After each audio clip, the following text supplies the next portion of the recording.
আসসালামু আলাইকুম বন্ধুরা আজকের এই ভিডিওটি আপনার আত্মাকে জাগিয়ে তুলবে, সেজন্য অনুরোধ ভিডিওটি শেষ পর্যন্ত দেখুন।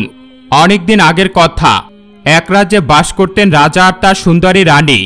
রানী দেখতে যেমন সুন্দরী ছিলেন, আচার আচরণও ছিল তার দারুণ প্রশংসনীয়। তাদের ছিল দুই ছেলে। ছেলেদের নিয়ে তাদের জীবন খুব সুন্দরভাবে কেটে যাচ্ছিল।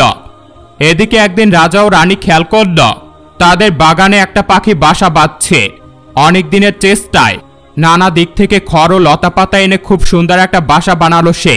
এরপর সেই বাসায় নিয়ে এলো একটা মেয়ে পাখি। নিজের স্ত্রীর প্রতি পাখিটার ভালোবাসার কোনো কমতি ছিল না।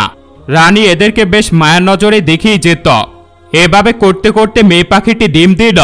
তাদের ফুটফুটে কিছু বাচ্চা হলো, কিন্তু দুঃখের বিষয় হলো বাচ্চা হওয়ার পরপরই মেয়ে পাখিটি মারা গেল। আর খারাপ লাগার বিষয় হচ্ছে, সে মারা যাওয়ার পরপরই ছেলে পাখিটি নতুন করে বিয়ে করে ফেলল। এই নতুন মেয়ে পাখি আবার ছানাগুলোকে একেবারেই সহ্য করতে পারত না, ঠিকমতো খাবার খাওয়াতো না, যত্ন করত না। এমনকি হিংসের কারণে বাচ্চাগুলোকে সে পাথর খাইয়ে দিল, যার কারণে বাচ্চাগুলো আর বাঁচতে পারল না। এই দৃশ্য দেখে এদিকে রানীর বুক হু হু করছে। সে ভাবছে, আমারও তো দুটো সন্তান আছে, আমি যদি মারা যাই তবে রাজাও নতুন বিয়ে করে আনবে, আর তার সেই স্ত্রী আমার ছেলেগুলোকে এভাবে মেরে ফেলবে। না না, তা হতে দিতে পারি না। এইসব ভাবতে ভাবতে সে শুয়ে পড়ল কাঁথা মুড়ি দিয়ে। এদিকে রাজাও ফিরে এলো। এসে দেখল তার স্ত্রী কাঁথা মুড়ি দিয়ে শুয়ে আছে। সে জানতে চাইল কি হয়েছে তার, এভাবে শুয়ে আছে কেন। রানী পাখিদের সমস্ত কাহিনী খুলে বলল রাজাকে। পাখির এমন পরিণতি শুনে রাজা নিজেও বেশ মর্মাহত হলেন। এরপর রানী বলল, তুমি আজ আমাকে একটা কথা দাও। রাজা বললেন, কি ব্যাপারে? রানী বললেন, আমার দুটো ছেলে আছে, আমি যদি কখনো মারা যাই তবে আপনি বিয়ে করবেন না, তা না হলে আমার ছেলেদেরও এমন দুর্দশা হবে। রাজা বললেন, ঠিক আছে, কথা দিলাম। রাজা কথা দিলেন, কিন্তু ভাগ্যের পরিহাসে বছর ঘুরতে না ঘুরতেই রানীর বিরাট এক অসুখ হল, আর রানী পৃথিবীর মায়া ত্যাগ করে বিদায় নিলেন। রানীকে হারিয়ে পুরো রাজ্যের শোকের ছায়া নেমে এসেছে। রাজা ভীষণভাবে ভেঙে পড়েছেন। এদিকে রাজাকে ভেঙে পড়তে দেখে রাজ্যের সবাই বেশ চিন্তিত। সবাই মিলে সিদ্ধান্ত নিলেন রাজাকে পুনরায় বিয়ে করাবেন। এরপর রাজা সহ একটা সভা ডাকলো তারা। রাজাকে প্রস্তাব দিল নতুন বিয়ের। রাজা তো রাজি হলেন না। রাজ্যের সবাই বলল, রাজ্যের ভালোর জন্য এমনটা করতেই হবে। অতঃপর সকলের জোড়াজোড়িতে রাজা বিয়ে করার জন্য রাজি হলেন। বিয়ে করে আনলেন এক সুন্দরী মেয়েকে। ভাগ্যের পরিহাস, পাখিদের মতোই রানীও রাজার দুই ছেলেকে একেবারেই সহ্য করতে পারত না। কখন এদেরকে মেরে ফেলবে সেই চিন্তায় থাকতো সারাক্ষণ। একদিন সেও আগের রানীর মতো মন খারাপ করে শুয়েছিল। রাজা ফিরে এসে জিজ্ঞেস করলেন, রানীর মন খারাপ কেন? রানী বললেন, তোমার বড় ছেলের আচরণ ভালো নয়, তাকে তুমি বের করে দাও। রানীর কথা মতো রাজাও তাই করলেন। রাজ্যের বাহিরে দেওয়ালে একটা ঘোষণাপত্র টানিয়ে দিলেন, যেন তার বড় রাজপুত্র আজ থেকে তার প্রাসাদে না প্রবেশ করে। ওদিকে ওই দুই রাজপুত্র বেরিয়েছিল হাঁটতে। ফিরে এসে ঢোকার আগে এমন ঘোষণা দেখে দুই ভাইয়ের খুব মন খারাপ হল। বড় ভাই বলল, ভাই তুই ভিতরে যা, আমি চলে গেলাম।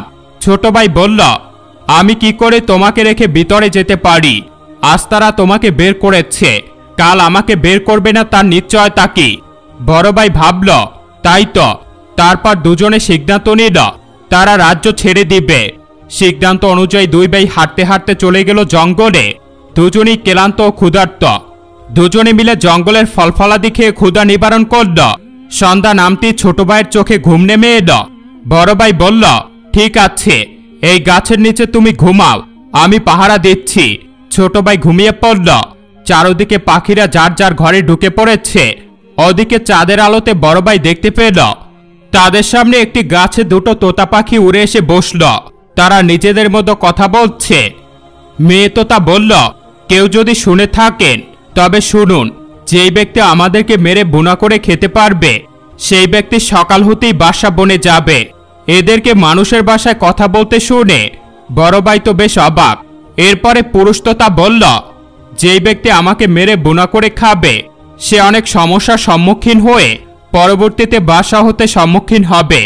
কথা শুনে বড় ভাই অনেক অবাক হল। সুযোগ বুঝে পাখি দুটোকে একটা নিশানায় শিকার করে নিল। এরপর আগুন জ্বালিয়ে পাখি দুটোকে ভুনা করে নিল। নিজে খেল পুরুষ তোতাটি আর ভাইয়ের জন্য রেখে দিল মেয়ে তোতাটি। কিছুক্ষণ পর তার ঘুম পেল। সে ভাইকে জাগিয়ে বলল, এই নাও, তোমার জন্য আমি পাখির মাংস ভুনা করে রেখেছি, তুমি খাও আর আমি একটু ঘুমাই। এই বলে সে ঘুমিয়ে পড়ল। এদিকে ছোট ভাই উঠে মাংস খেতে খেতে ভাবতে লাগল, আমার বড় ভাই এত কষ্ট করে মাংস ভুনা করলো আমার জন্য, সে তো কিছুই খায়নি, আমি ওর জন্য মাংস নিয়ে আসি। এই বলে সে শিকারের খোঁজে বেরিয়ে পড়ল। এদিকে বড় ভাই একা ঘুমাচ্ছিল। কোথা থেকে একটা সাপ এসে কামড় দিল তার পা বরাবর। কিছুক্ষণের মধ্যেই বড় ভাইয়ের মৃত্যু হয়ে গেল। ছোট ভাই ফিরে এসে বড় ভাইয়ের এমন পরিস্থিতি দেখে অনেক কষ্ট পেল আর ভাবতে লাগল তার কারণে এমনটা হয়েছে। অনেক কান্নাকাটি করে এবার ভাবল ভাইয়ের দাফনের ব্যবস্থা তো করতে হবে। ভাবনা মতে সে হাঁটতে শুরু করল। হাঁটতে হাঁটতে সে চলে এলো এক রাজ্যে। সেই রাজ্যে রাজারও সেই দিন মৃত্যুবরণ হয়েছে। ওদিকে রাজার ছিল না কোনো ছেলে যে পরবর্তীতে রাজ্য সামলাবে। তাই রাজা বলে গিয়েছেন, আমি মারা যাওয়ার পর একটা বাজ পাখিকে উড়িয়ে দিবে তোমরা। এরপর সেই বাজ পাখি যার মাথায় গিয়ে বসবে তাকে এই রাজ্যের রাজা হিসেবে গ্রহণ করবে। সেই রাজ্যের প্রজারা তাই করল, বাজ পাখি উড়িয়ে দিল আর সেই বাজ পাখি এসে বসল সেই ছোট ভাইয়ের মাথার উপর। রাজ্যের সবাই চোখ বুজে ছোট ভাইকে রাজা হিসাবে মেনে নিল। তাকে প্রাসাদে নিয়ে প্রস্তুত করল, রাজগদিতে বসাল। এত সম্মান ও জাঁকজমকপূর্ণ অবস্থা দেখে সে ভুলে গেল তার ভাইয়ের কথা। ওদিকে বড় ভাই যেখানে পড়েছিল সেই দিক দিয়ে হেঁটে যাচ্ছিল দুজন সন্ন্যাসী। তারা তাকে দেখতে পেয়ে সুস্থ করে তুলল, তার শরীর থেকে বিষ বের করে দিল। জেগে উঠতে ছোট ভাইকে দেখতে না পেয়ে খোঁজাখুঁজি শুরু করে দিল। হাঁটতে হাঁটতে সেও সেই রাজ্যে চলে এলো যেই রাজ্যে তার সদ্য ভাই রাজা হল। কিন্তু রাজ্যে প্রবেশ করতে গেলে দেখতে পেল পাহারাদার রাজ্যের দরজা বন্ধ করে দিয়েছে। মূলত সন্ধ্যা হতেই সেই রাজ্যের দরজা বন্ধ করার নির্দেশ দিয়েছেন রাজা, কারণ জঙ্গল থেকে একটা বাঘ চলে আসে প্রতিনিয়ত। ইতিমধ্যে বেশ কয়েকজনকে হত্যাও করেছে সেই বাঘ। এ কারণে দরজা বন্ধ করে দিল আর বড় ভাইকে ঢুকতে দেওয়া হলো না। বড় ভাই সুন্দর করে দরজার পাশে শুয়ে পড়ল। কিছুক্ষণ পর সেখানে জঙ্গল থেকে বাঘ আসলো। বাঘটি বড় ভাইকে দেখা মাত্রই তার উপর হামলা চালালো।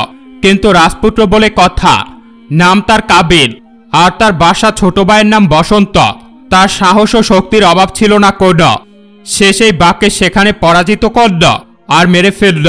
কিন্তু দুষ্ট পাহারাদার তাকে বন্দি বানিয়ে রাজবিদ্রোহী বলে জেলে দিয়ে দিল আর বাঘ মারার সমস্ত সুনাম নিজে কুড়িয়ে নিল। রাজাও তার কথা বিশ্বাস করে তাকে রাজসভার একটা পদে দিয়ে দিল। এভাবে দিন যাচ্ছিল। একদিন সেই রাজ্যে এক ব্যবসায়ী জাহাজ নিয়ে আসে ব্যবসা করার উদ্দেশ্যে। জাহাজ থেকে সমস্ত জিনিস বিক্রি করে রাজ্য থেকে কিছু জিনিস কিনে নিয়ে যাবে এবং সেটা অন্য রাজ্যে বিক্রি করবে। তখন এভাবেই ব্যবসা করা হতো। তো লোকটি বসন্তের রাজ্যে এসে সবকিছু বিক্রি করল। এরপর রাজ্য থেকে কিছু জিনিস জাহাজে তুলে নিল। পুনরায় রওনা দিতে যাবে তখন দেখল তার লোহার তৈরি জাহাজটি জায়গা থেকে আর নড়ছে না। কোনোভাবেই জাহাজটিকে নাড়াতে পারছে না সে। সেই সময় হুট করে সেখানে এসে উপস্থিত হয় এক বৃদ্ধ জ্ঞানী লোক। সে জানায়, তুমি যদি এই জাহাজে কোনো মানুষের রক্ত মাখো আর সমুদ্রের পানিতেও রক্ত ফেল তবে জাহাজটি পুনরায় চলা শুরু করবে। তার কথা শুনে সওদাগর চলে গেল রাজার কাছে। সবকিছু সে জানালো যে তার একজন লোকের প্রয়োজন যে কিনা নিজের জীবন দিবে।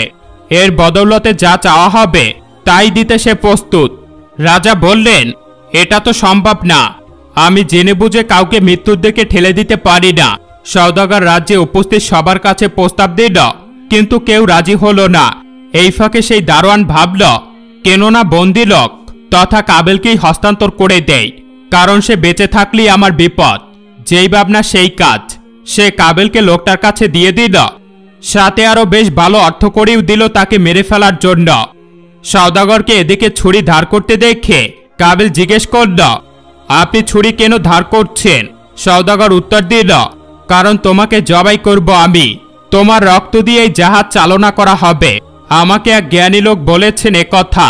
তবে তুমি যদি এই জাহাজটি অন্য কোনোভাবে চালিয়ে দিতে পারো তাহলে আমি তোমাকে হত্যা করব না। কাবিল বলল, ঠিক আছে। সে একটা সূচ নিল এবং নিজের আঙ্গুল ফুটো করল।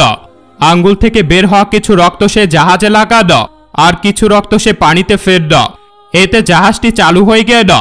এরপর সেই সওদাগর তাকে মুক্তি দিল এবং তাকে নিজের ছেলে বলে মেনে নিল। কাবিলকে নিয়ে সে জাহাজে করে রওনা দিল পুনরায় অন্য একটি রাজ্যে।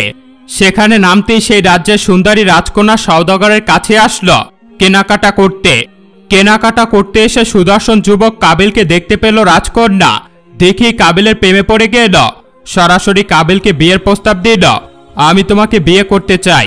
কাবিলও রাজি হয়ে গেল। রাজকন্যা তার পিতাকে গিয়ে জানালো সে সওদাগরের পুত্রকে বিয়ে করতে চায়।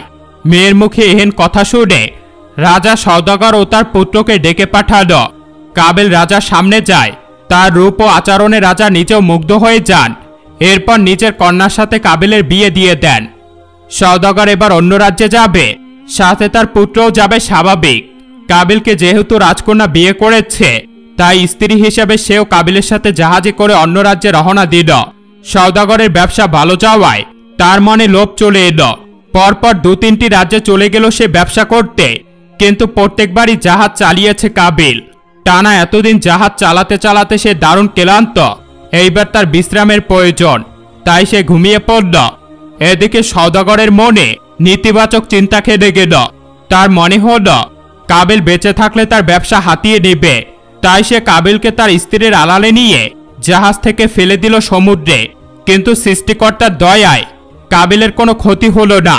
সে একটা বড় কাঠের টুকরা পেল, যাতে করে বেশে বেশে সে তীরে চলে যেতে পারে। কাবিলও তাই করল। সে কাঠের উপর ভাসতে ভাসতে চলে গেল অন্য একটি রাজ্যে।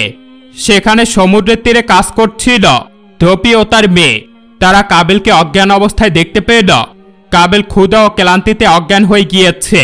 তারা দ্রুত কাবিলকে তুলে আনল, তাদের বাসায় নিয়ে সেবা করল।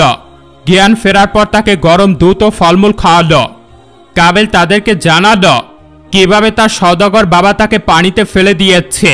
সেই সওদাগর যদি এই রাজ্যে আসে তাহলে যেন তাকে জানানো হয়। সে তাদেরকে বলল, জাহাজে আমার স্ত্রী আছে, আপনারা তাদের কাপড় ধুয়ে দিবেন বলে তাদের জাহাজে প্রবেশ করবেন, গিয়ে আমার স্ত্রীর খোঁজ নিবেন। ধোবি এইবার কাবিলকে তার পুত্র বলে গ্রহণ করল এবং তাকে সর্বোচ্চ সাহায্য করবে বলে জানালো।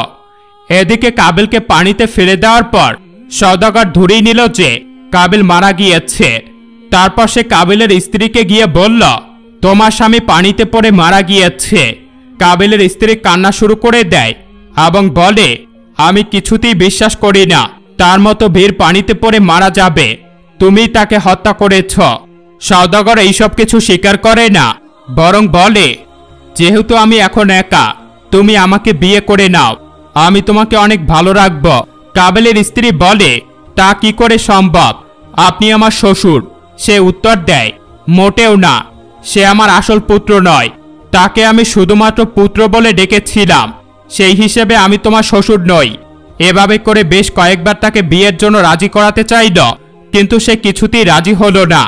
এভাবে করতে করতে তারা কাবিল যেই রাজ্যে আছে সেই রাজ্যে এসেছে ব্যবসার উদ্দেশ্যে। ধোবি ও তার মেয়ে এই খবর পেয়ে চলে গেল জাহাজের কাছে। তারা সওদাগরকে জানালো তারা ধোবি। সওদাগর তাদেরকে কিছু কাপড় দিয়ে বলল এগুলো ধুয়ে দিতে। এরপর কাবিলের স্ত্রীকে বলল, তুমি তোমার কাপড় বদলে এদেরকে দাও ধুয়ে দেওয়ার জন্য। এই সুযোগে ধোবি ও তার কন্যা ভিতরে গিয়ে তার স্ত্রীর সাথে কথা বলল এবং জানতে পারল এই সওদাগর লোক তাকে বিয়ে করতে চাইছে। ধোবি তাকে জানালো কাবিল তাদের ঘরেই আছে এবং সুস্থ আছে। তারা গিয়ে কাবিলকে বলল সওদাগর তার স্ত্রীকে বিয়ে করার জন্য জোরাজুরি করছে। এতে কাবিল তাদেরকে বলল, আপনারা আমার স্ত্রীকে বলবেন সেজন্য সওদাগরকে বলে সে 100টি বিয়ে করতে রাজি হবে যদি সওদাগর তাকে কাবিল ও বসন্তের কাহিনী বলতে পারে। পরের দিন ধোবি গিয়ে রাজকন্যাকে তাই শিখিয়ে দিল। এরপর সওদাগর যখন পুনরায় তাকে বিয়ে করার জন্য বলল, তখন সে এই কথাটাই বলল যে আমি তখনই বিয়ে করব আপনাকে যখন আপনি আমাকে বসন্ত ও কাবিলের গল্প বলতে পারবেন। সওদাগর বলে, আমি তো এই গল্প জানি না, তবে আমি একটা রাজ্যে গিয়ে খোঁজ নিতে পারি। সে চলে গেল বসন্তের রাজ্যে। সেখানে গিয়ে জিজ্ঞেস করল রাজা বা রাজ্যের কেউ কি কাবিল ও বসন্তের গল্প জানে কিনা। সে যাকে বিয়ে করতে চায় সেই কাহিনী জানতে চায়, তাই এই খোঁজ করা। কাবিল ও বসন্তের নাম শুনে রাজা অনেক অবাক হল। কারণ তার নিজের নামও বসন্ত, যদিও তার নাম এই রাজ্যের কেউ জানে না। এদিকে তার ভাইয়ের নাম ছিল কাবিল। কি গল্প হতে পারে তা সে নিজেও জানতে চায়, তাই সে রাজ্যে ঘোষণা করল, কেউ যদি কাবিল ও বসন্তের গল্প জানে তবে তা যেন শোনায় তাদেরকে। কাবিল এই ঘোষণা শুনতে পায় এবং ধুবিকে বসন্তের প্রাসাদে পাঠায়। ধুবি গিয়ে বলে, আমার কন্যা কাবিল ও বসন্তের কাহিনী জানে, আপনার অনুমতি থাকলে সে আগামীকাল এসে শুনিয়ে যাবে। রাজা অনুমতি দিল এবং পুনরায় ঘোষণা দিল, আগামীকাল কাবিল ও বসন্তের কাহিনী শোনা হবে। যারা যারা আগ্রহী তারা যেন প্রাসাদে চলে আসে। রাতে বসন্তের চোখে আর ঘুম এলো না, চিন্তা ও উত্তেজনার কারণে। পরের দিন রাজ্যে এসে উপস্থিত হল কাবিল, তবে তা বোরকা পরে ধবির মেয়ের ছদ্মবেশ ধারণ করে। সেখানে উপস্থিত ছিল সওদাগর, কাবিলের স্ত্রীও। বসন্ত তাকে জিজ্ঞেস করল, বলো কি কাহিনী তুমি জানো, জানাও আমাদেরকে। ধবির মেয়ে তথা কাবিল বলল, কাহিনী শোনানোর আগে আমার কিছু শর্ত আছে। বসন্ত জিজ্ঞেস করে, কি শর্ত? কাবিল বলে, আমি গল্প বলার মাঝখানে কেউ হস্তক্ষেপ করতে পারবে না। যদি কেউ তা করে তবে তাকে মৃত্যুদণ্ড বা 100 বেতাঘাত দিতে হবে। বসন্ত রাজি হল তার কথায়। এরপর সে শুরু করলো কাহিনী বলা। একেবারে ছোটবেলায় কিভাবে তাদের বাবা তাদেরকে বের করে দিল, এরপরে তারা জঙ্গলে গেল, তোতার কথা, তাকে সাপে কাটা সবকিছু সে বলল। সাপের কাটার কথা বলতেই বসন্তের মাথা খেলে গেল, তার ভাইয়ের সাথেও তো এমন দুর্ঘটনা ঘটেছিল। এরপর সে পুনরায় গল্প বলা শুরু করল। এক পর্যায়ে সে জানল কিভাবে এই রাজ্যে প্রবেশ করতে চাইলে দারোয়ান কাবিলকে প্রবেশ করতে দেয় না। তারপর সে বাঘের সাথে লড়াই করে বাঘকে হত্যা করেছে, কিন্তু দারোয়ান তাকে রাজবিদ্রোহ বলে আটকে ফেলেছে। এক পর্যায়ে দারোয়ান শব্দ করে উঠে এবং বলে, এইসব মিথ্যা কথা, আমি বাঘকে হত্যা করেছিলাম। কিন্তু এই কথায় কোনো কাজ হয় না। নিয়ম ও সত্য অনুযায়ী দারোয়ানকে ধরে ফেলা হয় এবং তাকে 100 বেতাঘাত করা হয়। শাস্তির চাপে সে অতঃপর স্বীকার করে যে ধুবির কন্যা তথা কাবিল যা বলেছে তা সত্য। সে নিজে বাঘ হত্যা করেছে তা মিথ্যা। তার এই অন্যায়ের কারণে তাকে গ্রেপ্তার করে ফেলা হল। কাবিল পুনরায় কাহিনী শুরু করল।